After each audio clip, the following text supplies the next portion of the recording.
This is crucial for anyone buying a home. One of the most stressful things anybody can go through is actually purchasing a piece of real estate. It's one of the largest financial decisions you make in your life. And so many first-time home buyers are going through the process they don't fully understand. Price, terms, condition, rules are always changing. They don't realize it until they've already made a mistake. In this video, I'm going to simplify the process and expose what buyers are not being told. So you can make an offer on a home and buy a home with confidence, save money, and with no stress. I promise you, after watching this video, you're going to be able to buy a home with complete confidence. Now you can look all day long, and I don't mean to come off a little brash, but the best thing you can do is get approved. There's a difference between being approved and being qualified. Qualified, you're just talking with a mortgage lender on the phone. Being approved is when they pull your tax records, they look at your income, they look at absolutely everything. They verify your job, and they give you a piece of paper, and that piece of paper you can give to any homeowner, any seller, any real estate broker and say, hey, I'm approved. It's like having cash in your hand. You have to also know that once you're approved, you're ready to get out and go and purchase a house. And it's important to know that there's FHA, there's VA, there's USDA, and there's conventional. A lot of people aren't aware that you can purchase a home with FHA, it only costs you 3.5% down. They actually just raised the loan limit on an FHA loan to $541,000. And that's on the low end. If you're out in like Colorado or California or maybe upstate Maine or New York, that insured FHA loan can be as high as $1.25 million. And yeah, you only need 3.5% to put down on those loans, right? But you also have to understand that the seller can pay your closing costs. And when the seller can pay all your closing costs, that's going to save you a whole lot of money. And the closing costs start the escrows, it's upfront monies that you pay the lender, all that. You don't have to pay it. The seller can actually pay it for you on your behalf and save you a whole lot of money. You also have to know that when you purchase a house this way, through FHA, you're always going to have that private mortgage insurance. And that private mortgage insurance, PMI, is an insurance policy that the lenders take out in case you default on the loan. So it kind of covers their base, but it's a mortgage insurance premium that you're paying for them on a monthly basis. And that's not just FHA, that's for any loan if you do not put 20% down. However, it's important to know that when you purchase a house with FHA, that private mortgage insurance can never come off as opposed to a conventional loan. I almost tripped there. Did y'all see that? See, when you get a conventional loan, you can put 5% down, but once you have 20% equity in the property, and you may live there 4, 5, 6, 10 years, but once you have 20% equity in the property, you've paid down the balance, and then it's gone up in value, then you have 20%, you can reach out, contact the mortgage company, say, hey, I think I have 20% value in the house. You can have it appraised or tell them to come and have it appraised. You can show them the appraisal. Irregardless, they may still get their own appraisal, but literally within 30 days of you contacting them, it will literally be off your mortgage statement the very next month, which saves you a whole lot of money. And you just have to know with FHA, it's always on there. Now, VA is a little bit different. VA has a funding fee up front in addition to like the closing costs, but you have to understand the seller can pay that. And VA loans are guaranteed. So if you're a veteran out there, you've probably just heard that, you know, you can purchase a house this way with little to no money out of pocket whatsoever. And in doing so, with VA, you never have private mortgage insurance because those loans are guaranteed by the United States government. Now, as mentioned, once you have that approval, you're ready to go. You're ready to look at a house. You can write a contract on a house. You have that approval letter, and that shows to anybody, most importantly, the seller. You got to give that to your real estate agent if you have one working for you, so they can give that to the listing broker who has the home listed between the seller, right? That way it lets the sellers know you're serious, you're ready to go. It's no different than having cash, because when you close, they're going to get the cash because the mortgage lender is giving you money. And when they give you money at the closing, that money is paying their mortgage off if they have a mortgage on the home and giving them whatever's left over.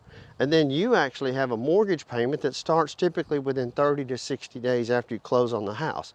Now, the reason why all of this is so important is because the money part of the process is more important than just about anything. But once you have your ducks in a row, so to speak, and you're approved and ready to go, you can make an offer on a home. And once you make an offer on a home, I think it's so important that you can negotiate that offer.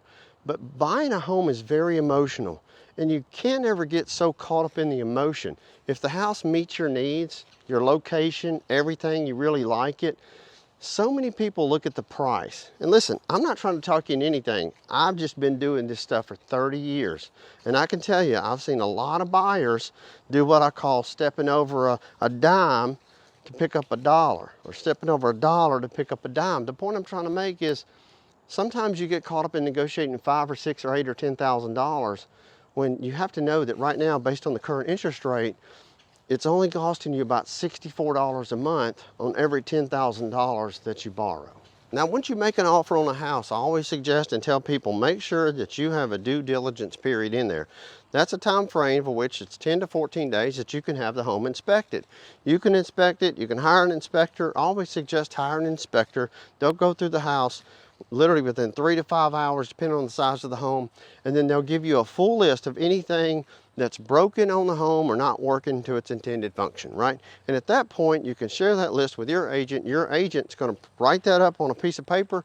You're gonna sign it and basically say, I want these items fixed. But listen, you have to understand, it's not cosmetic. It's not cleaning carpets and painting walls and that sort of thing. They're looking at broken windows, leaky faucets, leak on the roof, rotted wood, termites, or anything like that. And yes, when you do those inspections, you have to know that you can also do a termite inspection. And you should do a termite inspection. But just because a house, for example, may have termites, don't horribilize it. Doesn't mean it's fallen in. You have to understand a lot of homes have termites if they don't have a termite contract. That doesn't mean necessarily that it's going to fall in. It may mean if it has termites, you got to do a little bit more research, maybe hire a subcontractor or a contractor to come out and look at the property, because they have literally probes and devices where they can see if there's any moisture or softwood or anything like that where they may intrude it. But it's not on you. It's on the homeowner, and they can fix those things. And it's just like if it has a septic system or if it has a well, it's the seller's responsibility to tell you that everything's in good working order, to give you a clear letter from the septic, from the county, the parish, to give you a clear letter for the well, to show you that it's working, doesn't have any E. coli or bacteria or anything like that in it. So that way when you close on the home, you can close with confidence knowing that that house is free and clear of any of that stuff, and you don't have to worry about that headache. Now look, when I say buying a home, I mean a home. That could be a condo, it could be a townhome, it could be a single family home. You just have to know this, and you have to look at your lifestyle. When you buy a condo, there may be more amenities. There may be a clubhouse, there may be a pool, there may be exercise facilities. However, you're gonna have a shared wall in common, so it's probably gonna be louder. You never know when you buy a condo or a townhome, if that neighbor has a dog and you're like, oh, I love dogs. Well, what you don't realize is that you work from home and they leave every day to go to work and the dog barks all day long. So those are things that you don't really know and realize until you kind of do a little probing. So I always suggest anybody buying a house, I don't care if it's your first house or your 10th house, get out and talk to the neighbors, walk around a little bit, get out on a Saturday, because that's when people are typically at home, and just ask them questions. What do you think about the neighborhood? Would you move back in here? Why are they selling the property? And I'll get into that here in just a second. So you know that when you're making an offer on a home, you can make a good, confident offer if you know why the seller is selling. You see, if you can find out why the seller is selling, that can sometimes give you a little bit of an edge, if you will. For example, the home that I'm walking around right now, it's $229,000 with the original asking price. Now they're asking $189,000. The house is priced at $77 a square foot. It's a foreclosure. So I always suggest to any buyer, look at foreclosures, look at new homes, get out and about, look at all of them. Get your feelers out, man, and learn the market and learn the area. A good agent will gladly show you, hey, go here, do this, do that. If you need an agent, you can go to contactwayne.com. We'll connect you with an agent in your local area that are vetted, professional, full-time people. Because what it boils down to is, like, for example, the difference between a condo and a house, you got to make sure that it's your lifestyle. With a house, you got a little bit more room. With a condo, you don't. But you got to know that going in. That way you can make a good solid offer on any home. And you can also ask, why are they selling? You see, if a house has been on the market like this for 6 months, typically in a buyer's eyes, it's called a don't want her. It's like, what's wrong with that house? Well, look, it's on 3/4 of an acre. It's literally $189,000. It doesn't have a garage, but it's a beautiful house. It's in good shape. Like, and this is when people say prices are not coming down. They're coming down a little bit. This one's 189. It started at 229.9, and that was back in May when it started. So it's been on the market for 6 months. So not just because of a foreclosure, you also have to look at estate sales. You have to look at days on the market. And just because a home's been on the market for 6 months doesn't necessarily mean it's a bad house. You have to look at the pricing history, and your real estate agent can show you and share with you, here's what they started at, and now here's where they're at. And if a home is not sold within 60 days, typically they start tickling the price down a little bit. So estate sales, any kind of foreclosure sales, any kind of home that's been on the market for a long period of time, typically sell less than if a home has been on the market, say 30 to 45 days. When it comes to insurance, you want to make sure you have homeowners insurance on the property, and a mortgage lender is going to work with you, and they'll have access to insurance policies and insurance professionals where they can say, hey, you can call this person. You may have insurance through an automobile. You may want to call them. I mean, there's large companies and corporations, State Farm, Nationwide, Goosehead. There's all kind of mortgage and finance companies and insurance companies out there. You just have to go with one that's confident and you're confident, because they all can vary. But here's what happens. Here's what you have to know. You have to ask them this when it comes to getting a quote on insurance. What is the deductible and what are the content coverage? See, a lot of people, they'll jack up your content coverage because jacking up your content coverage is going to jack up your premium. Well, you may say, well, I don't need $150,000 coverage in contents. I'm just now buying this house, going to be my first house. I'm just buying some stuff from Rooms to Go. I ain't going to spend but maybe $15,000, or I got stuff in my apartment. So you don't need the content coverage, because most of the time the content coverage is just your personal contents. The policy itself covers, sinks, dishwashers, anything that were to be damaged during the house. Lord forbid it would ever catch on fire. Now, one thing you also have to consider is 26 states border water in the United States, and you never know if that house is in a flood zone. And if it's in a flood zone, there's flood zone A, there's B, there's C, and there's X. A is required by mortgage lenders that you have to have flood insurance on the property, and it's probably going to cost you quite a bit. $3,000 to $5,000 to $7,000 a year, depending on how close you are, the type of flood zone, how close you are in that flood zone, that sort of thing. If you're in B, C, or X, it's not required. However, personally, living close and right here at the Gulf of America, as Trump calls it, I have flood insurance. I personally would not live in a house that is in any type of flood zone without flood insurance, because even the B and C and X policies are less than $1,000 a month on your average home. As I mentioned, the rules are changing, and Fannie Mae, the Federal National Mortgage Association, has basically said they don't need credit scores anymore. Now, the lenders are still going to require credit scores, but you have to know that Fannie Mae actually buys the loan from lenders. And so it frees up money and frees up cash, if you will, so they can make more loans. So Fannie Mae will buy those and package those and sell them into the market called mortgage-backed securities. It's important, regardless of all that, it's just important to know that what they're saying is, hell, we don't need a credit report. We want you to look at other stuff. So now what lenders are able to do is they're able to take into account, what is your past rental history? What about your water bill, your sewer bill, your electric bill, whatever it was that you had in your previous home, or just in an apartment that you've been renting.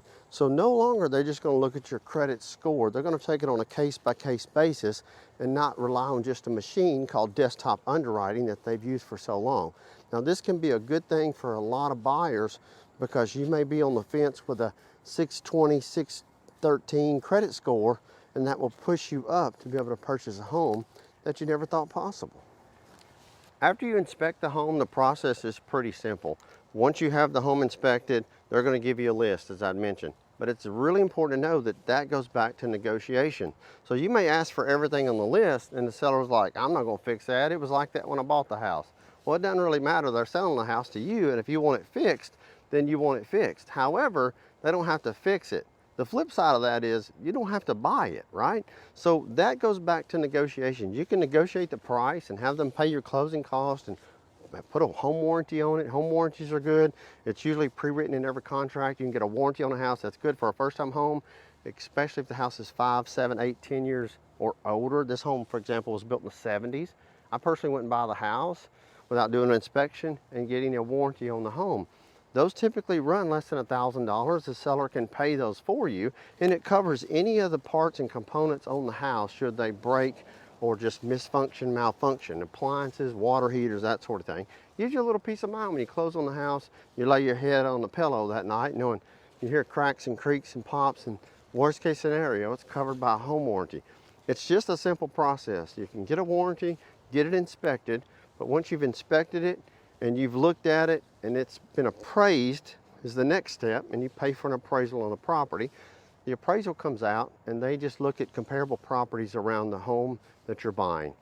Typically within a 3-mile radius or less, within 6 months of a close date. That's why I always tell people, it's not necessarily the seller's price in houses, it's the market, because homeowners are looking what the market's willing to bear.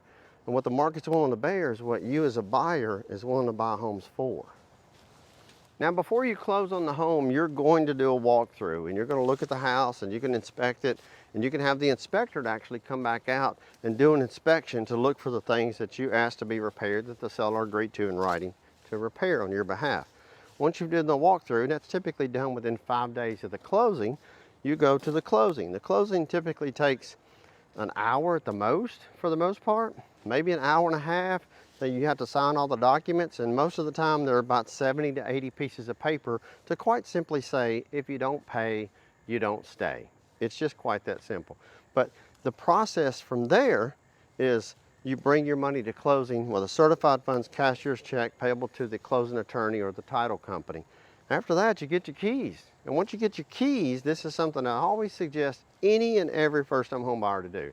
Because when you buy your first house, you may have rented an apartment, or maybe you lived in a little house, but you never did any landscape or yard work. I always suggest to everybody, I did this, I don't forget who suggested it to me, but I did this, and I had a housewarming party. I invited friends and family and everybody. And I went and registered at Home Depot and Lowe's because everybody's like, what do you want? And I was like, I don't know what I want. What do you mean? Well, man, I got wheelbarrows and rakes and shovels and all kind of cool stuff, flashlights, because people actually wanted to bring something. So at the end of the day, don't forget, have a housewarming party, feed people, go get you some barbecue, boil some crawfish, steaks, whatever it may be, and invite people over. People love it because most people have bought a home before themselves. And one thing I think is always important for any first-time home buyer to do, ask anyone around you, family, friends, co-workers, what they bought their first home for, what they paid for it, and ask them the address. And then go to Zillow and type in the property address. Because Zillow kind of does a little zestimate, as they call it. And that can give you a good idea of what the home is valued at now and what they paid for it. And I can promise you, real estate is going up. I bought my first home for $79,500 32 years ago. The home today is worth $270,000. So you can see how just buying a home, literally buying a home, can put you in a millionaire status literally within 30 to 35 years of just having shelter. So listen, I'm Wayne Turner. Thank you for watching. If you have any questions, please ask, leave comments, share this video if you found it valuable and you think it would help someone else. Until next time, thank you, and may God bless you.